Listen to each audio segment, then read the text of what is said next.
শাশুড়ি নাকি মায়ের মতো, মা যেমন শাশুড়িও নাকি তেমন মায়ের মতোই নাকি শাশুড়িকে ভালোবাসা লাগে। মা এবং শাশুড়ি কিন্তু দুইজন দুই মেরুর। কারণ কি জানেন? কারণ আপনি যদি একটা ভুল করেন, মা আপনার ভুলগুলো গোপন রাখবে আর সেই ভুলগুলো নিজের ঘাড়ে নিয়ে শুধরে নেবে।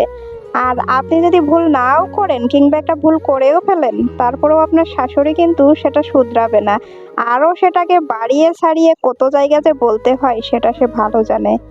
এজন্য কে বলে মা আর শাশুড়ি এক হয়? তবে যাই হোক, এই যে দেখতে পাচ্ছেন ইলিশ মাছ, এই ইলিশ মাছ আমাদের কেনাই হয় না। কারণ কি জানেন? গরিবের ঘরে ইলিশ মাছ আসে না, গরিবের ঘরে মাছ না আসাটাই স্বাভাবিক। তো যাই হোক, তারপরেও আমার স্বামীর ইলিশ মাছ খাইতে মন চাইছে, এজন্য সে ইলিশ মাছ কিনে নিয়ে আসছে। এটাকে ইলিশ মাছ নাও বলতে পারেন, বলতে পারেন গরিবের বড়লোকি খাবার। তো যাই হোক, আমাদের কাছে এটা বড়লোকি খাবারই, কারণ আপনারা প্রতিদিন খান, এজন্য আপনাদের কাছে বড়লোকি খাবার নাও হতে পারে। আমরা বছরে একবার খাচ্ছি, এজন্য আমাদের কাছে বড়লোকি মনে হচ্ছে। তবে যাই হোক, চলেন আমাদের আগের জীবনের গল্প শোনা যাক।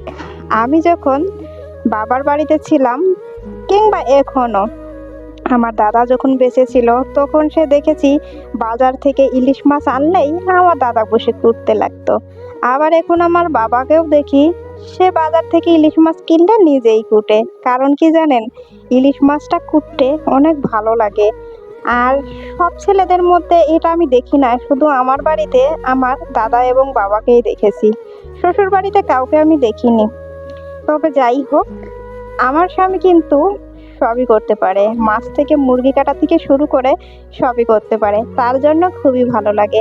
আমি কিন্তু বিয়ের পরে তেমন কোনো কিছুই পারতাম না, তার কাছ থেকেই কিছু কিছু কাজ শেখা।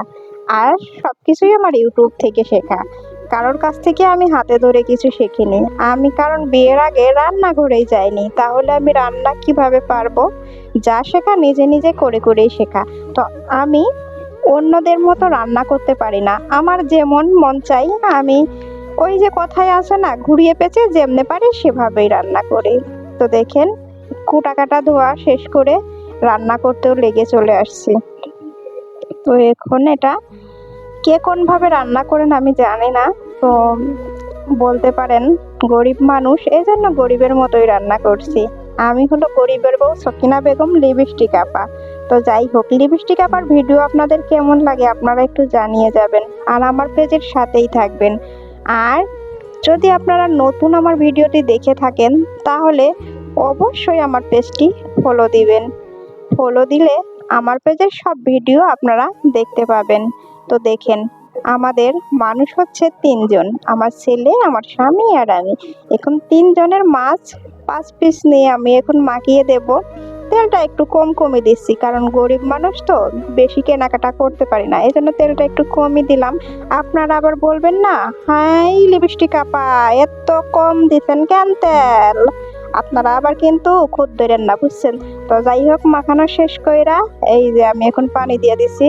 এখন পানি টানি দিয়া এখন চুলায় বসিয়ে দেব। তারপরে রান্না হলে খাবো, সেটা তো আর আপনাদের দেখাতে পারবো না। তো আমার ভিডিওটা কেমন লাগলো আবারও বললাম, একটু জানিয়ে যাবেন, সবাই একটু কমেন্ট করবেন আর পেজের সাথেই থাকবেন। Tata, bye bye.